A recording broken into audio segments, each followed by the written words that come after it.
Welcome to Money Market, a Bank of Tampa podcast. We highlight the businesses, expert business advice, local economy, and points of interest in the Tampa Bay market. Follow us on Spotify, Apple, or wherever you find your finer podcasts, and please share this episode with a friend or colleague. I'm your host, Owen Lefebvre, the Pinellas County Market President for the Bank of Tampa, Tampa Bay's oldest and largest community bank. Today, we are joined by one of the area's most recognized and successful nonprofit civic leaders, Jessica Muroff, the CEO for United Way Suncoast, to talk about the United Way, their mission, and the future of philanthropy. Jessica joined United Way Suncoast in November of 2020, just before the COVID pandemic. In a relatively short tenure at United Way Suncoast, Muroff has helped United Way refresh its brand, galvanize the community in the wake of the COVID-19 outbreak, and guided the creation of a new strategic vision for the organization. You also served as the CEO for the Girl Scouts of West Central Florida from 2015 to 2019, and the CEO of Frameworks of Tampa Bay from 2013 to 2015. She's also worked on the corporate side as a Raymond James financial manager of account services, marketing director at Saks Fifth Avenue, and that's where you learned your keen fashion sense, and was an account executive at Roberts Communication, which is a PR and marketing firm here in Tampa Bay. So you earned your undergrad and master's degree from the University of South Florida, attained a graduate degree for strategic foresight at the University of Houston. She is a 40 under 40 honoree, Leadership Tampa graduate, where you were voted the best dressed again. Oh, my goodness.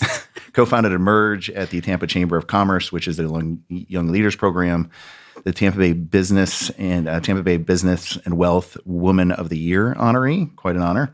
Served on countless boards. She's an incredible mother of two amazing girls, bonus mother of two awesome boys, fur mom to two dogs and three cats, and finally, most challenging but yet most rewarding job as my wife. Yes. Jessica, welcome to the podcast. Thank you.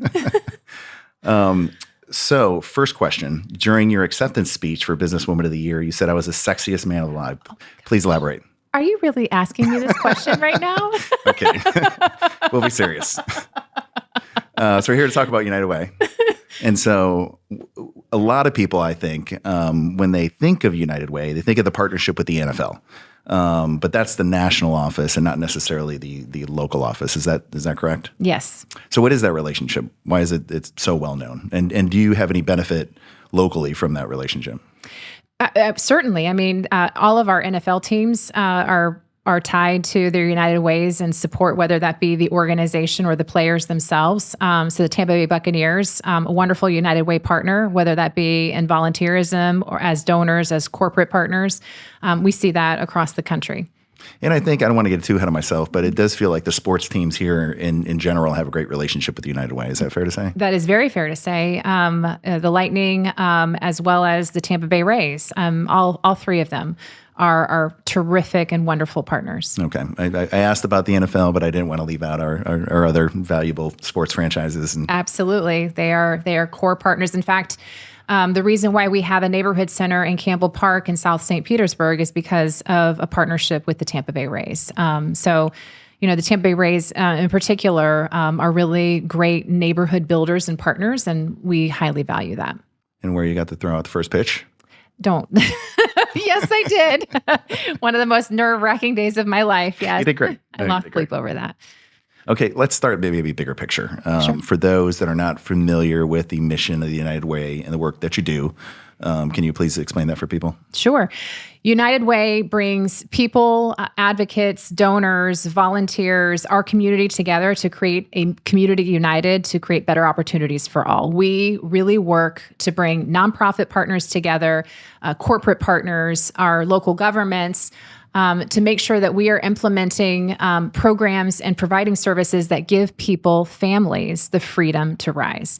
United Way really focus on serving our Alice families, and I believe we're going to talk about that. So I don't want to get too far ahead of myself, but families who really are struggling to make ends meet and really need that boost, that springboard to a better future, a more sustainable future.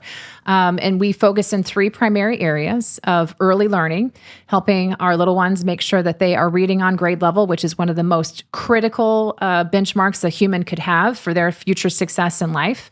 helping our disconnected youth, middle and high school students, to make sure that they're graduating on time and have that post-secondary journey mapped out for them, whether that be workforce or education. And the last piece is, and this kind of brings it all together, it's the foundation, is financial stability. How are we helping families be financially secure and stable so that they can have a future that is bright and contributing and supporting their children and contributing to the health of our communities. Now, is that the mission of every United Way? Can you talk about the structure a little bit? Sure. And maybe, because I'm foreshadowing a little bit that I know there is some differences in the way the other affiliates, if you will, for lack of a better term, kind of approach services in the community. Can you talk about that? Absolutely. United Way is an international organization. We serve more than 100 countries, I believe, across the world. In the United States in particular, where we have the biggest footprint. We're probably serving, I think, 98% of the country. So we are part of the federated model. So each United Way is a separate 501c3, a separate nonprofit organization, its own independent board of directors. We work with United Way worldwide in concert with, as far as branding, as far as building up the capacity of our organizations. Our focus areas are largely the same, health, financial stability, education, disaster, and emerging need, responsiveness and preparedness.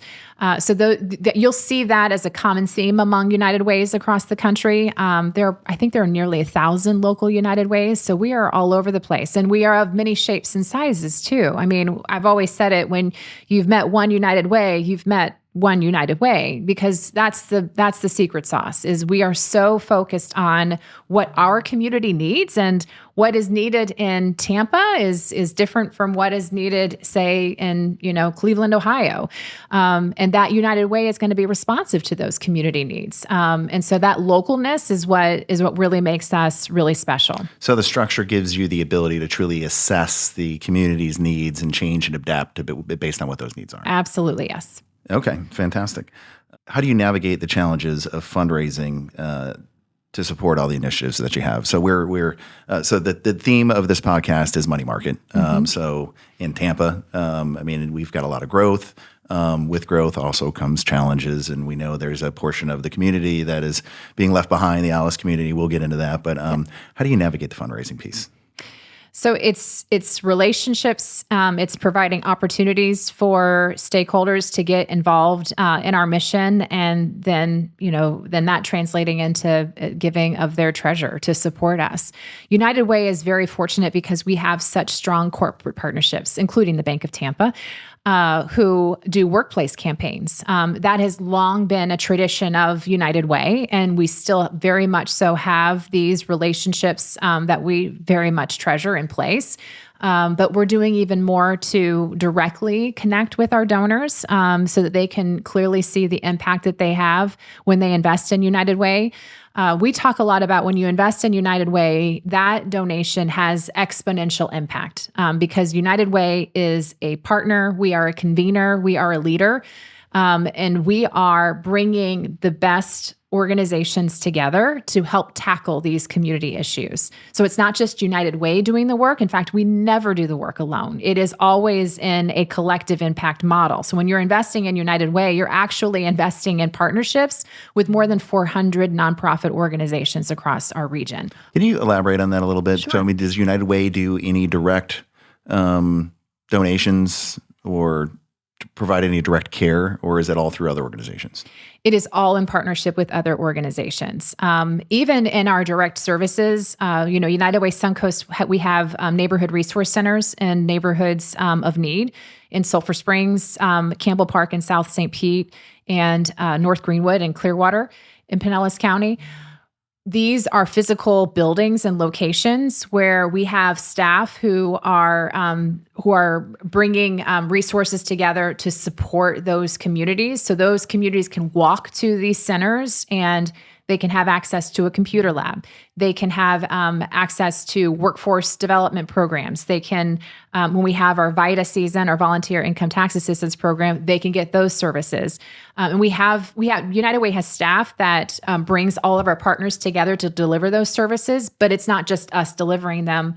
We're making sure that other nonprofits are having a presence in those centers to provide the services to individuals within those communities. So even in our physical locations, we're still bringing partners together with us to make sure that we're delivering those services and providing those partnerships. Because we know we can't do it all, nor do we want to duplicate what's already being done really well in community.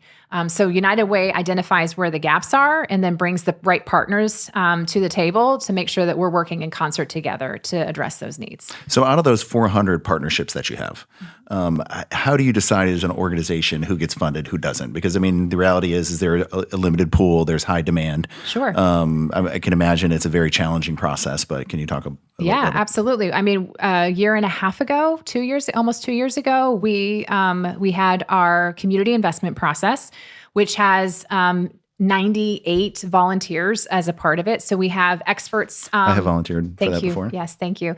Who help us to make these decisions, review the the grant applications that come from the nonprofit partners.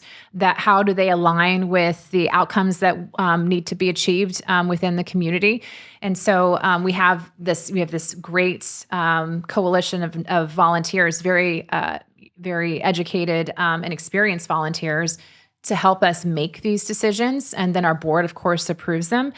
But we had, in that pool, we had over $50 million of requests, and we had $18 million to allocate. Hard decisions. Yes, very hard decisions.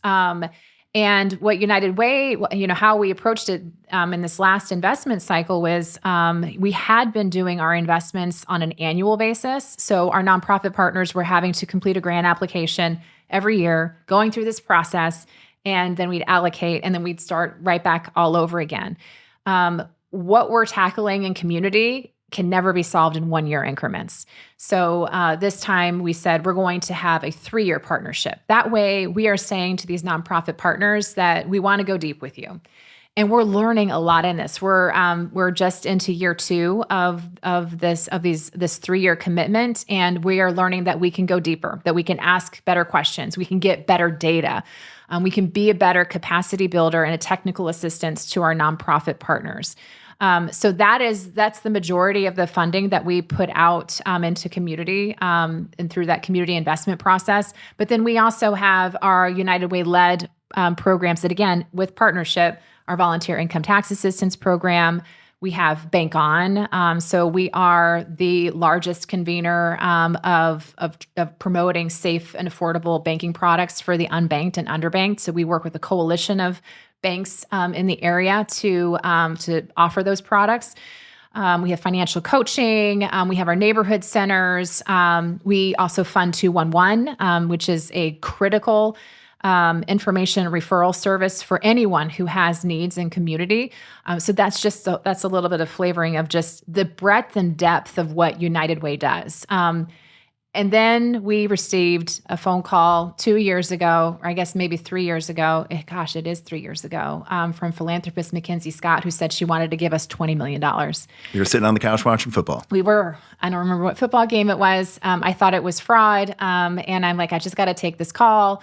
And it just has been transformational. So United Way Suncoast has been able to go a little bit deeper in our focus priority areas because of that transformational gift.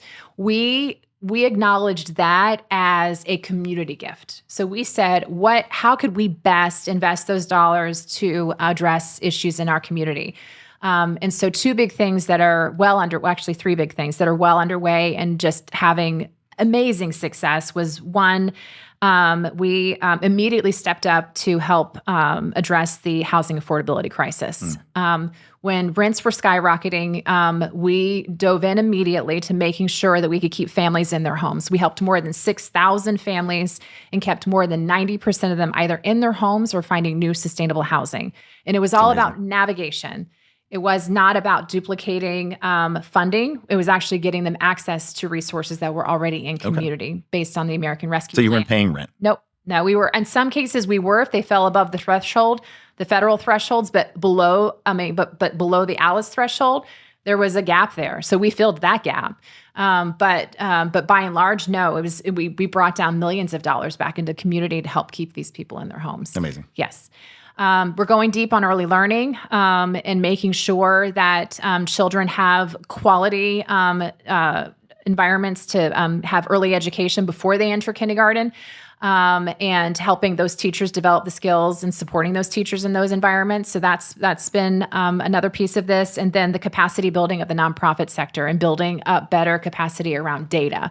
And building that muscle within United Way to and you do support through the website. You could go to your website. And Yes. some of those data analytics are available, correct? Absolutely. So you can see our housing affordability dashboard. I've met with so many elected officials who say, "Yep, we have that benchmarked or bookmarked, so that we can go back and reference that." That's a great resource. Yes, thank you. So proud of our team. We have an early education crisis dashboard to talk about. Really, how are we getting our children entering kindergarten prepared to learn, and what are the challenges, and why is that birth to 5 timeframe so important? And how are we faring as a community in preparing our youngest to be successful in life? Why, in kind of a direct question, sorry to put you on the spot, No. why is that so hard? Why can't we do better as a community? It's expensive, and I think that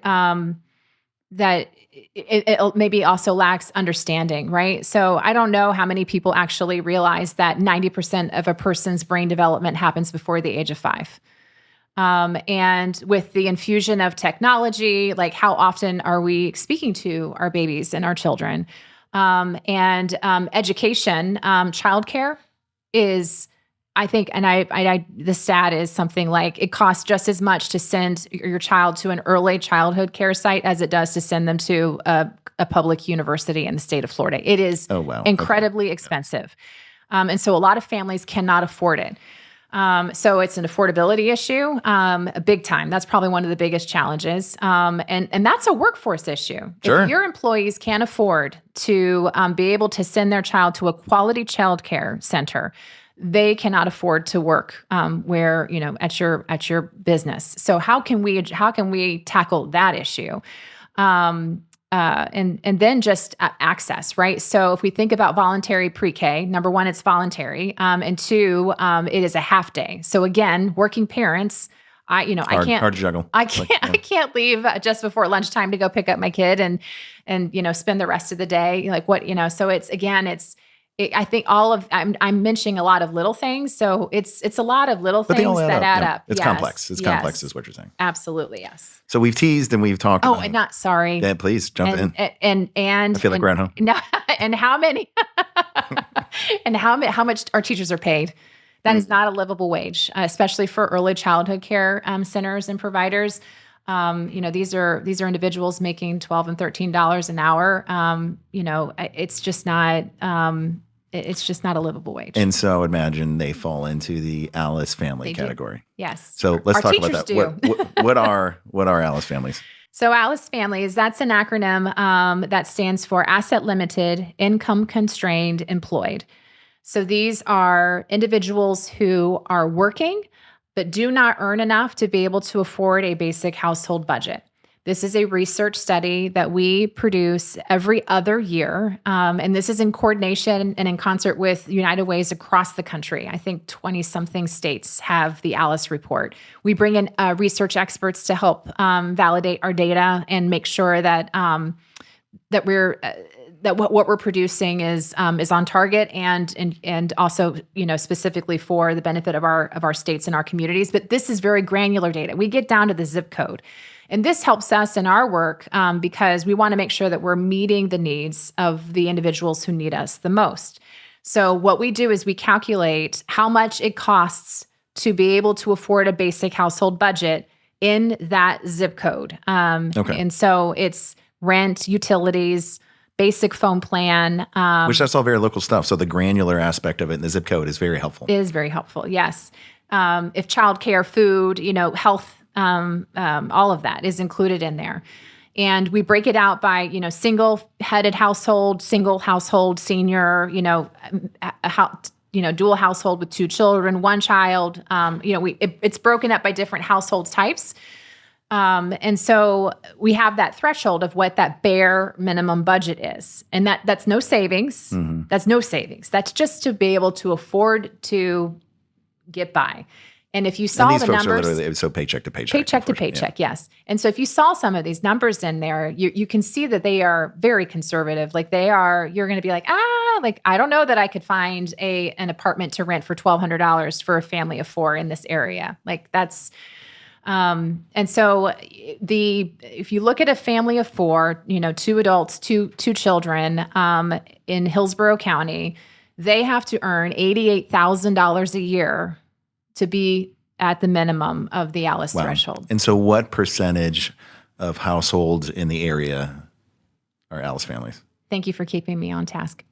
45%. That is crazy. Nearly half of our region. And that's really across our state too. Every time you mention that number, it's crazy. That's why I wanted to make sure we highlight that. Absolutely. So virtually half of everybody that we come in contact with. Yes. And if you think about it, that includes those who fall under the federal poverty line. And that has remained, that's at about between 11 and 13%. And that's remained fairly constant, for the past decade. What the gap that keeps growing is the number of individuals that fall within the ALICE threshold. And as you can imagine, with inflation and the rising costs of things in the last few years, the demographic that made the biggest jump, it was actually a 14% jump from the previous report, were seniors.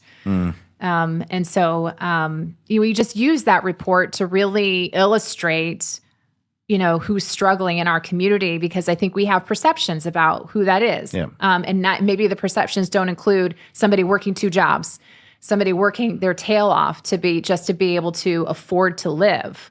Somebody that you might know and not realize that is just not able to save and is really one car breakdown, one health issue away from just being thrown financially off course and just in a really bad place. You're just on the edge. And when it comes to the seniors, is that change reflective of the fact that they're fixed income, and we've dealt with, in Tampa Bay, we've had the benefit of a tremendous economy, but we've also had some of the worst inflation in the country. Right.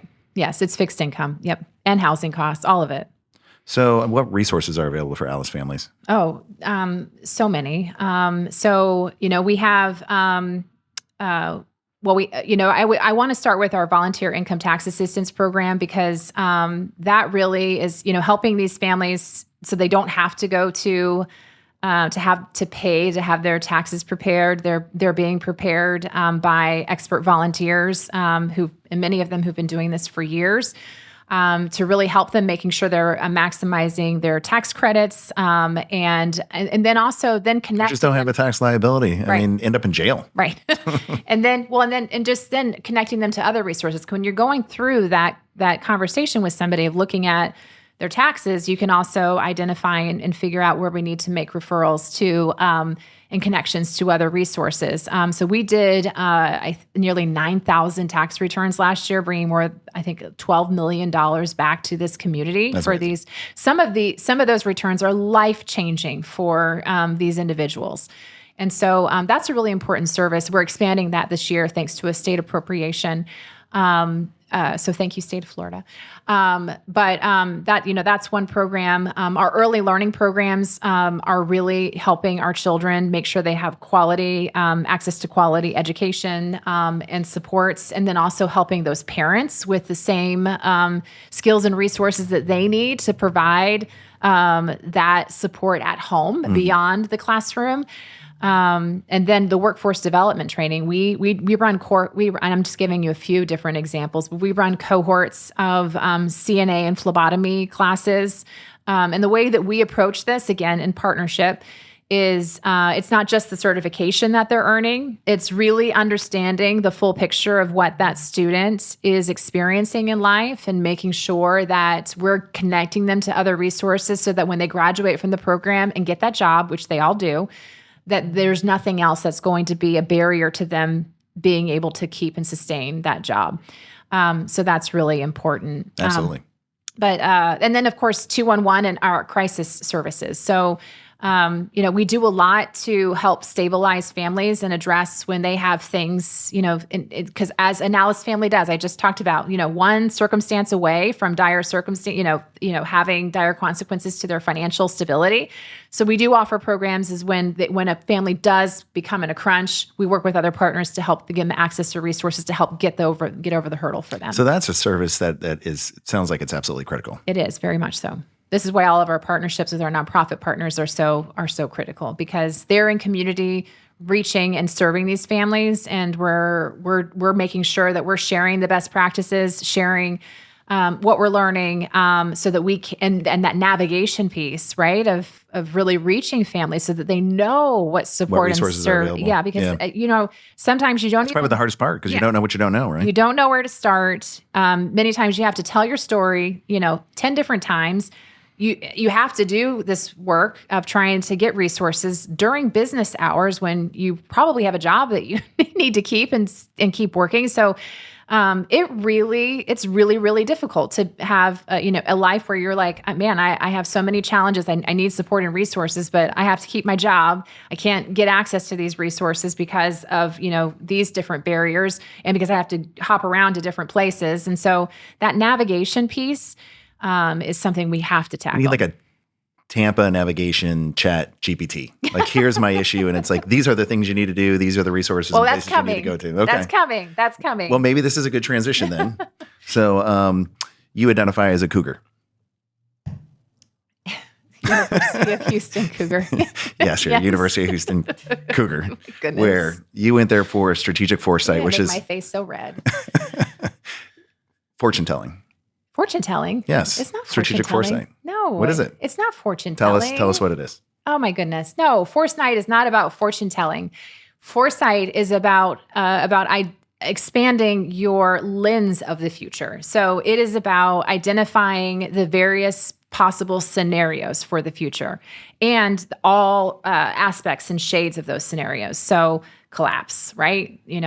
A really negative scenario, the best scenario, and then all the different things that come in between that. And there are you got to scan the environment for, what you call signals, to things that are giving you some indicators that something might be changing. You've got to look at about all the things that influence whatever you are evaluating from a foresight perspective. What are the factors that influence that, and making sure that you are still doing that environmental scan, but then also just building those scenarios for the future. And then making sure that you have strategies in place to address those. And so strategies in place to address those, whether that be, this is my preferred future, which is what we always want to get to. Mm-hmm. What strategies are helping me get to that preferred future? And then also strategies to address if we start seeing some of those weak signals come in that could help us pivot more quickly and proactively. It's not about forecasting. It is certainly we can use some of that data to help us think about the future, but it is really being more expansive than that. And it's really about building scenarios and identifying that preferred future, but being prepared for all possible versions of that. So I was joking about kind of but being serious about not about a cougar, but the chat GPT. I mean, so where do you see kind of with that framework and your background in strategic foresight, what is the future of philanthropy? How is that going to change? So data is changing that big time. Digital tools are also changing that in big ways.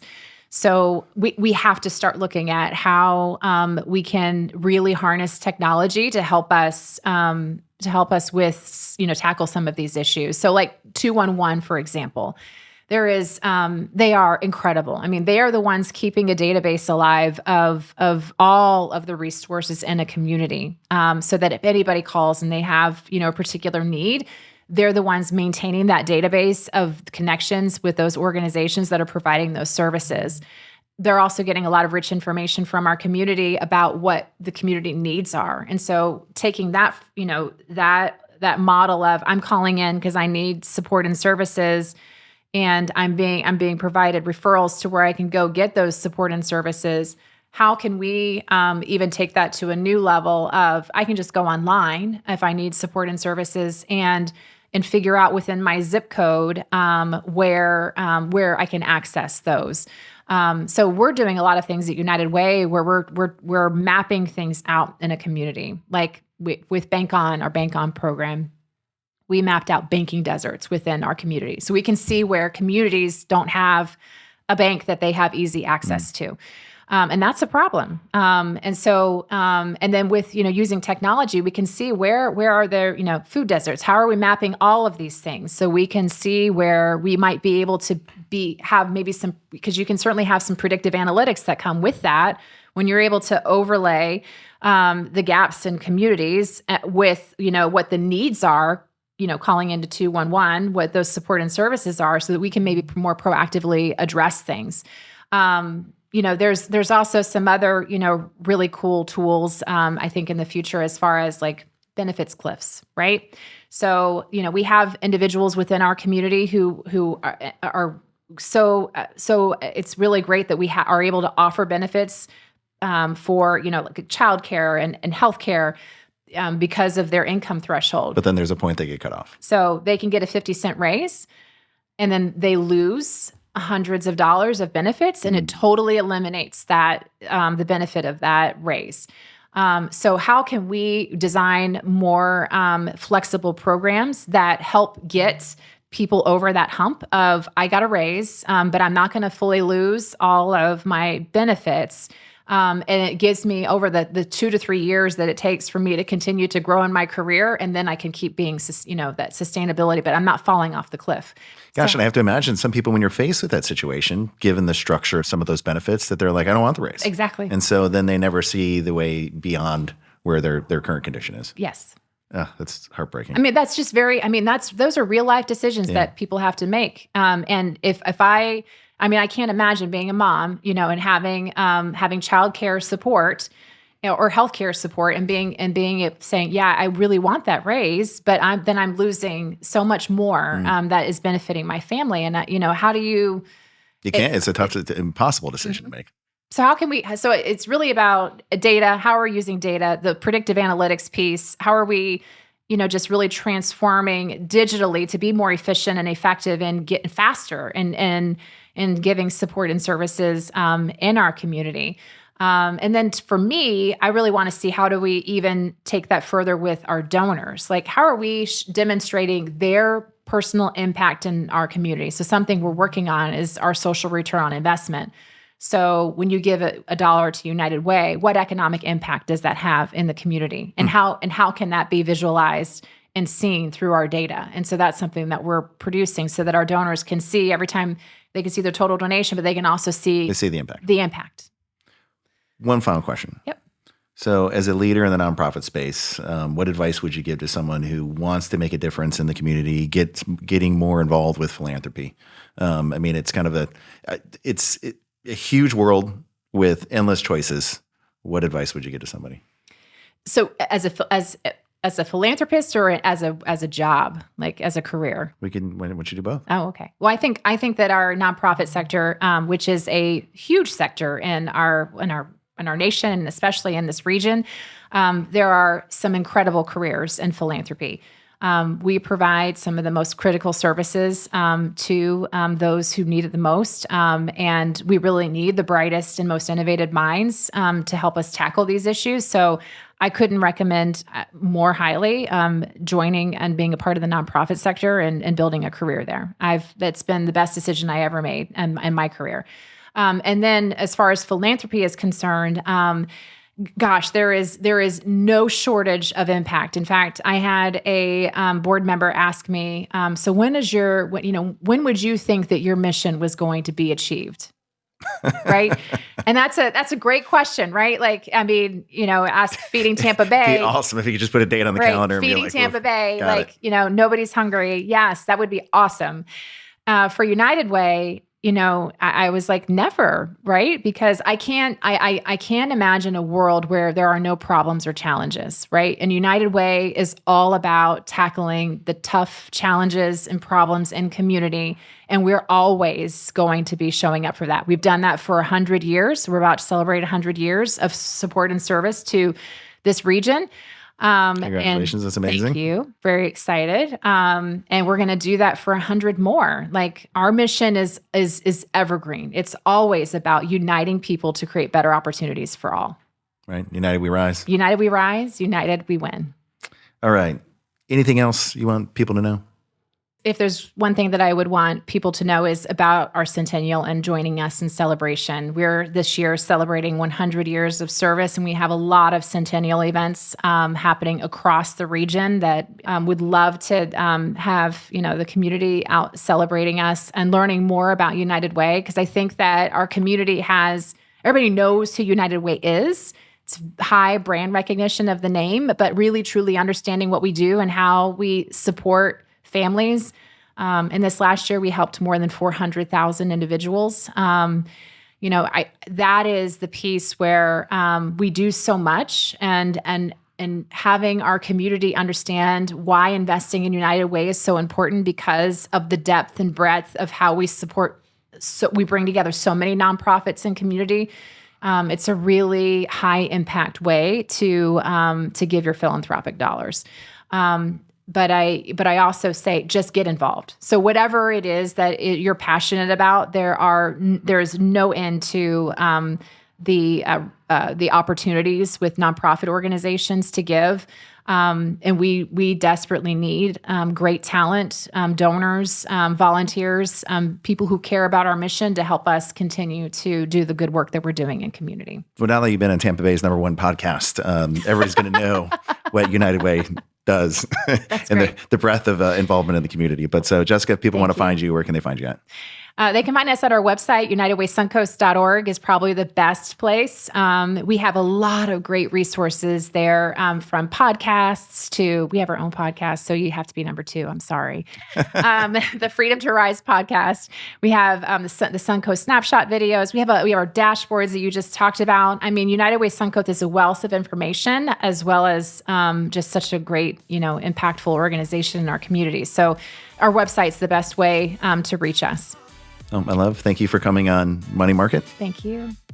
If you have a question or a future show idea or would like to be a sponsor, you can find us at LinkedIn, Facebook, and at Instagram at Bank of Tampa, or online at bankoftampa.com. So thanks for tuning in. Thanks for following. And until next time, adios.